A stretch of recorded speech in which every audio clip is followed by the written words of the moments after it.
Hello friends, welcome to our science world. ఇవాళ క్లాస్లో మనం ఇన్వర్టిబ్రేట్స్ గురించి తెలుసుకుందాం. అంటే తెలుగులో అకశేరుకములు.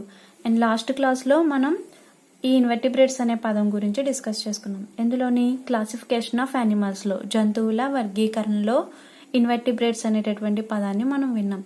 సో ఆ ఇన్వర్టిబ్రేట్స్ అంటే ఏంటి, వాటి ఫైలమ్స్ని ఎలా డివైడ్ చేశారు అనే దాని గురించి తెలుసుకుందాం. So let we start. First invertebrates అంటే ఏంటో తెలుసుకుందాం.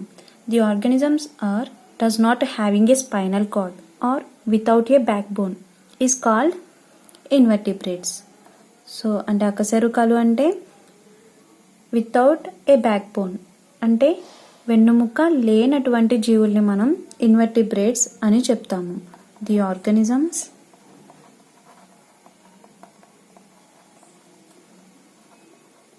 Are does not having a spinal cord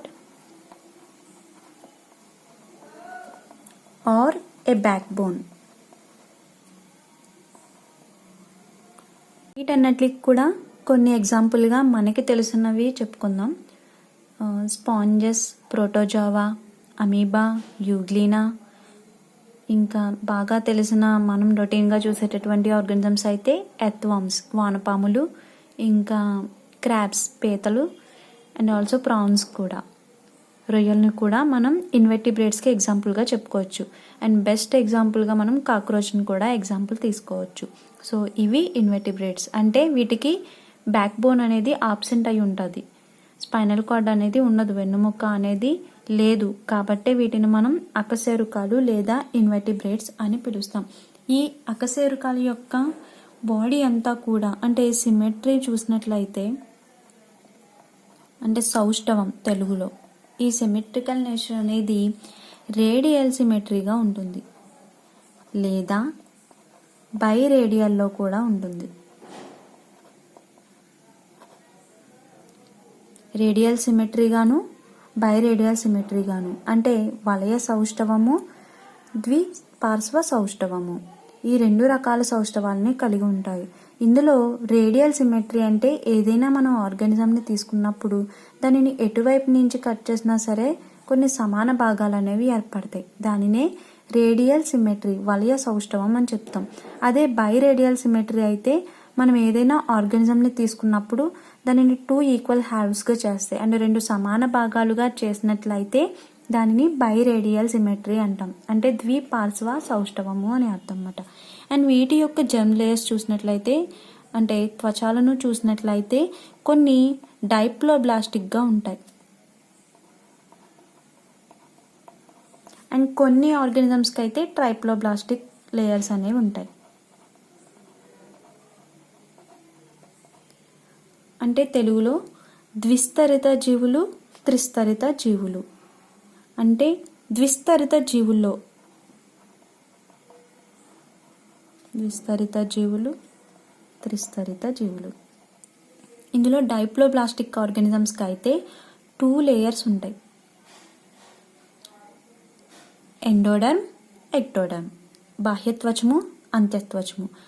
అదే ట్రైప్లోబ్లాస్టిక్లో అయితే 3 లేయర్స్, ట్రై మీన్స్ 3 లేయర్స్తో 3 త్వచాలతో ఏర్పడి ఉంటుంది అన్నమాట. వాటిని మనం ట్రైప్లోబ్లాస్టిక్ ఆర్గానిజమ్స్ అంటాం. అంటే త్రిస్తరిత జీవులు. ఈ త్రిస్తరిత జీవుల్లో ఈ 3 లేయర్స్లో ఎగ్జోడర్మ్, మీసోడర్మ్ అండ్ ఎండోడర్మ్స్ ఉంటాయి. బాహ్యత్వచము, మధ్యత్వచము, అంత్యత్వచము, ఇలా 3 త్వచాలతో ఏర్పడి ఉంటుంది. అదే ద్విస్తరిత డైప్లోబ్లాస్టిక్లో అయితే 2 లేయర్స్ అని చెప్పుకున్నాం కదా, ఎగ్జోడర్మ్ అండ్ ఎండోడర్మ్. బాహ్యత్వచము, అంత్యత్వచము, ఇలా 2 త్వచాలతో ఏర్పడినటువంటి ఆర్గానిజమ్స్ ఉంటాయి. And next the invertebrates also divided into some major phylums. Invertebrates అన్నిటిని కూడా కొన్ని ఫైలమ్స్గా డివైడ్ చేయడం అనేది జరిగింది. ఆ ఫైలమ్స్ గురించి ఇప్పుడు మనం క్లియర్గా తెలుసుకుందాం. అంటే లాస్ట్ క్లాస్లో కూడా మనం తెలుసుకున్నాం. ఏంటా phylums?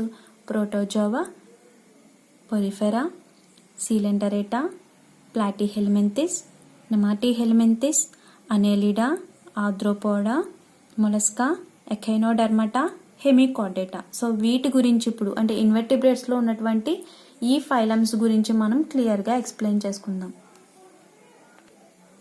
The first phylum is protozoa.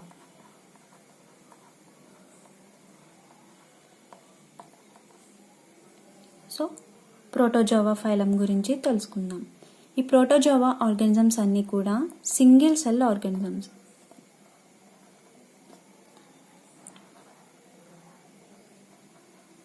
అంటే ఏకకణ జీవులు అన్నమాట. ఇవన్నీ వీటన్నిటిలోని కూడా బాడీ అంతట్లోని ఓన్లీ వన్ సెల్ మాత్రమే ఉంటుంది, ఒక కణం మాత్రమే ఉన్నటువంటి జీవుల్ని మనం ప్రోటోజోవా ఆర్గానిజమ్స్ అని చెప్తాం. వీటికి ఎగ్జాంపుల్గా మనం plasmodium vivax, paramecium, euglena, amoeba వీటిని మనం ఈ ప్రోటోజోవా ఆర్గానిజమ్స్కి ఎగ్జాంపుల్గా తీసుకోవచ్చు. అండ్ ఇందులో proto means first, zoans means life, అంటే ఫస్ట్ ఏర్పడినటువంటి జీవులు అని అర్థం. ఈ ప్రోటోజోవా ఆర్గానిజమ్స్ అన్నీ కూడా ఏకకణ జీవులు, single cell organisms. And second one is Porifera. ఈ పొరిఫెరా ఆర్గానిజమ్స్ అన్నీ కూడా ఎక్కువ పోర్స్ని కలిగి ఉంటాయి అన్నమాట. అంటే those organisms which are having a pores. ఈ పోర్స్ అన్నట్లు ఉన్నటువంటి ఆర్గానిజమ్స్ని మనం స్పాంజెస్ అంటాం.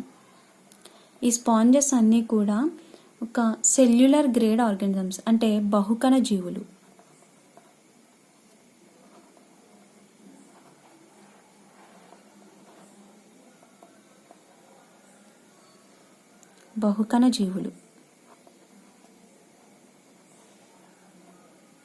ఇందులో పోరి మీన్స్ పోర్స్ అని అర్థం. వీటికి మనం ఎగ్జాంపుల్గా కొన్ని స్పాంజెస్ని ఎగ్జాంపుల్గా తీసుకోవచ్చు. Euplectella, euspongia and spongilla. వీటిని మనం పొరిఫెరాకి ఎగ్జాంపుల్గా చెప్పుకోవచ్చు. అండ్ నెక్స్ట్ థర్డ్ వన్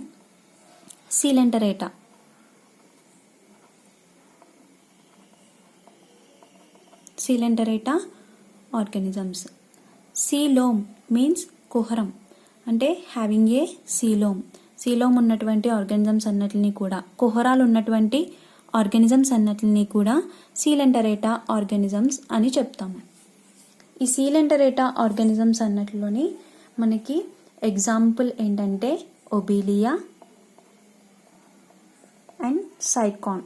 వీటిని మనం ఎగ్జాంపుల్గా చెప్పుకోవచ్చు. ఇందులో సీలోమ్ అంటే కుహరం అని అర్థం, మీన్స్ క్యావిటీ. ఈ సీలెంటరేటా ఆర్గానిజమ్స్ అన్నీ కూడా tissue grade organisms.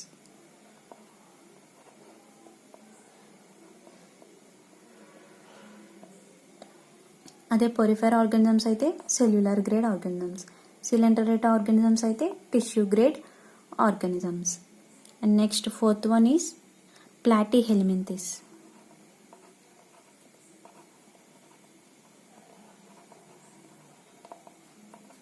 So platy means flat, అంటే బల్లపరుపుగా ఉన్నటువంటి జీవులు అని చెప్పుకోవచ్చు. ఫ్లాట్ వామ్స్ అన్నట్లని కూడా ప్లాటీహెల్మింథిస్లో ఇంక్లూడ్ చేయడం జరిగింది.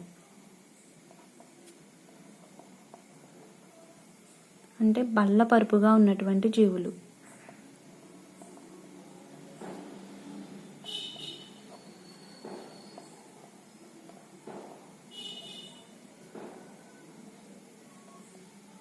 వీటిని మనం ప్లాటీహెల్మింథిస్లో ఇంక్లూడ్ చేయడం జరిగింది. ఇందులో ప్లాటీ మీన్స్ ఫ్లాట్, హెల్మింథిస్ మీన్స్ వామ్స్. దీనికి ఎగ్జాంపుల్గా మనం లివర్ ఫ్లూక్,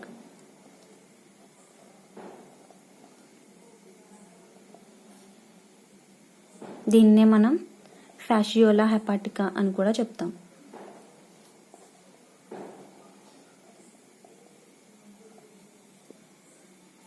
అండ్ ఇంకొకటి డక్షియా ఆర్ డుగీషియా ఎక్సెట్రా. వీటిని మనం ప్లాటీహెల్మింథిస్కి చెందినటువంటి ఆర్గానిజమ్స్గా చెప్పుకోవచ్చు. And next one is నెమాటీహెల్మింథిస్.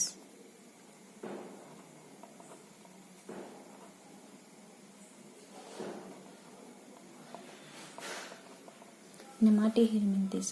ఇందులో నెమాటీ మీన్స్ తక్కువ స్థాయిలో ఉన్నటువంటి ఆర్గానిజమ్స్ అన్నిటిని కూడా మనం నెమాటీ హెల్మింథిస్ ఆర్గానిజమ్స్ అంటాం. అంటే నిమ్న తరగతికి చెందినటువంటి జీవుల్ని మనం నెమాటీ హెల్మింథిస్లో పెట్టడం జరిగిందన్నమాట. ఈ జీవులకి మనం ఎగ్జాంపుల్గా ఆస్కారిస్ లుంబ్రికాయిడిస్ని తీసుకోవచ్చు. ఆస్కారిస్ లుంబ్రికాయిడిస్ వీటిని మనం ఇంకా థ్రెడ్ వామ్స్ అంటాం, రౌండ్ వామ్స్ అని కూడా పిలుస్తాం, గుండ్రని పురుగులు అని పిలుస్తాం అన్నమాట. And next one is అనేలిడా.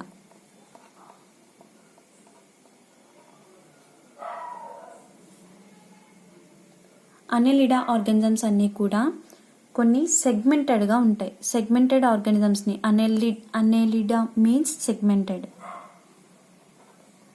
Segmented organisms అన్నట్లని కూడా అంటే ఖండితాలుగా ఉన్నటువంటి జీవులు అన్నట్లని మనం అనేలిడాలో పెట్టడం జరిగిందన్నమాట. Segmented organisms. ఇంకా వీటి యొక్క సెగ్మెంట్స్ అనేవి ఖండితాలు అనేవి ఒక జెలాటిన్ నేచర్ని జిగురు వంటి క్లైటెల్లంతో అరేంజ్ చేయబడి ఉంటాయి. క్లైటెల్లం మీన్స్ జిగురుగా ఉన్నటువంటి పదార్థం అని అర్థం. అంటే క్లైటెల్లంతో ఉన్నటువంటి సెగ్మెంటెడ్ ఆర్గానిజమ్స్ని మనం అనేలిడా ఆర్గానిజమ్స్ అంటాం. అంటే జిగురుగా ఉన్నటువంటి ఖండితాలు కలిగినటువంటి జీవులని అనేలిడా జీవులు అని చెప్తాం. ఎగ్జాంపుల్ మనకి బాగా తెలిసినటువంటివి earth worms and leech. Earth worms and leech వానపాముల్ని ఇంకా జలగల్ని మనం అనేలిడాకి ఎగ్జాంపుల్గా చెప్పుకోవచ్చు. Next one is arthropoda. Arthros means jointed legs అని అర్థం. అంటే కీళ్ళు కలిగినటువంటి జీవులు means legs, feet and also appendages. కాళ్ళు, కీళ్ళు, ఉపాంగాలు అని చెప్తాం కదా, అలా ఉన్నటువంటి జీవుల్ని మనం ఆర్థ్రోపోడాలో ఇంక్లూడ్ చేయడం జరిగింది. ఆర్థ్రోస్ మీన్స్ జాయింటెడ్, పోడాస్ మీన్స్ ఫీట్. అంటే కాళ్ళు, కీళ్ళు, ఉపాంగాలు, అపెండేజెస్ కలిగినటువంటి జీవుల్ని మనం ఆర్థ్రోపోడా ఆర్గానిజమ్స్ అని చెప్తాం అన్నమాట. ఈ ఆర్గానిజమ్స్కి మనం ఎగ్జాంపుల్గా ప్రాన్ అంటే రొయ్య, నెక్స్ట్ జూలస్, రోకలిబండ ఇలాంటి ఆర్గానిజమ్స్ని మనం ఆర్థ్రోపోడాకి ఎగ్జాంపుల్గా చెప్పుకోవచ్చు అన్నమాట. అంటే కాళ్ళు, కీళ్ళు, ఉపాంగాలు ఉన్నటువంటి జీవుల్ని మనం ఆర్థ్రోపోడాలో పెట్టడం జరుగుతుంది. And next mollusca.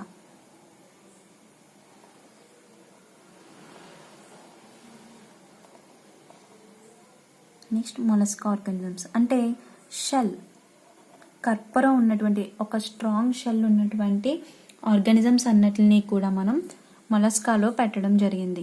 దీనికి మనం ఎగ్జాంపుల్గా క్రాబ్ని తీసుకోవచ్చు. క్రాబ్ని ది బెస్ట్ ఎగ్జాంపుల్గా చెప్పుకోవచ్చు. దీని యొక్క సైంటిఫిక్ నేమ్ సాక్యులైనా అని మనం ఎగ్జాంపుల్గా చెప్పుకోవచ్చు. అండ్ ఇంకా యూనియో పైలా, వీటిని కూడా మనం ఎగ్జాంపుల్కి చెప్పుకోవచ్చు.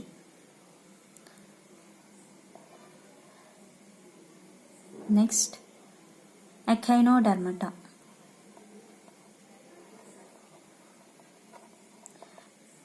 ఎఖైనోడర్మటా ఆర్గానిజమ్స్ అన్నీ కూడా ఒక ప్రత్యేక టెంపరేచర్ని టాలరేట్ చేసి లివ్ చేసేటటువంటి ఆర్గానిజమ్స్. అంటే ఒక ప్రత్యేక ఉష్ణోగ్రతను తట్టుకునే శక్తిని కలిగినటువంటి ఆర్గానిజమ్స్ని మనం ఎఖైనోడర్మటాలో పెట్టడం జరిగింది. అండ్ దీనికి మనం ఎగ్జాంపుల్గా స్టార్ ఫిష్ని చెప్పుకోవచ్చు.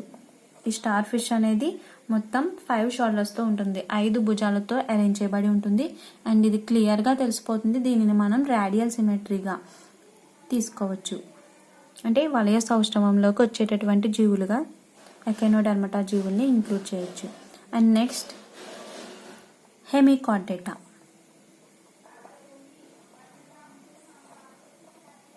హెమి మీన్స్ హాఫ్.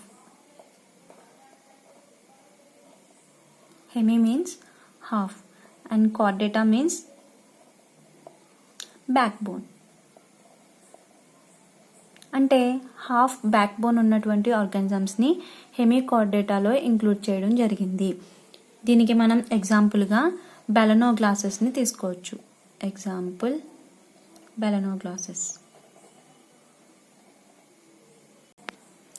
ముందుగా ఈ బెలనోగ్లాసెస్ ఆర్గానిజమ్స్ని అంటే హెమికార్డేటాకు చెందినటువంటి ఆర్గానిజమ్స్ని హాఫ్ బ్యాక్ బోన్ని కలిగి ఉన్నాయి కాబట్టి వీటిని మనం ప్రోకార్డేట్స్లో పెట్టడం జరిగింది. తర్వాత వీటికి ఉన్నటువంటి అకశేరుక లక్షణాలను బేస్ చేసుకుని అంటే ఇన్వెర్టిబ్రేట్ క్యారెక్టర్స్ని బేస్ చేసుకుని మనం వీటిని ఇన్వెర్టిబ్రేట్స్లో ఇంక్లూడ్ చేయడం అనేది జరిగింది.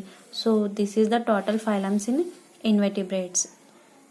సో సింపుల్గా చెప్పాలంటే ఇన్వెర్టిబ్రేట్స్ అన్నీ కూడా వితౌట్ ఏ బ్యాక్ బోన్, వెన్నుముక లేనటువంటి జీవులు. ఇవి రేడియల్ గాను బైరేడియల్ గాను సిమెట్రినెస్ని కలిగి ఉంటాయి. అండ్ ఇంకా వీటి యొక్క జెమ్ లేయర్స్ చూస్తే డైప్లోబ్లాస్టిక్ గాను ట్రైప్లోబ్లాస్టిక్ గాను ఉంటాయి. అండ్ నెక్స్ట్ వీటి యొక్క ఫైలమ్స్ చూస్తే మనం protozoa, porifera, coelenterata, platyhelminthes, nemathelminthes, annelida, arthropoda, mollusca, echinodermata, hemichordata. So this is the totally class of invertebrates, and thanks for watching.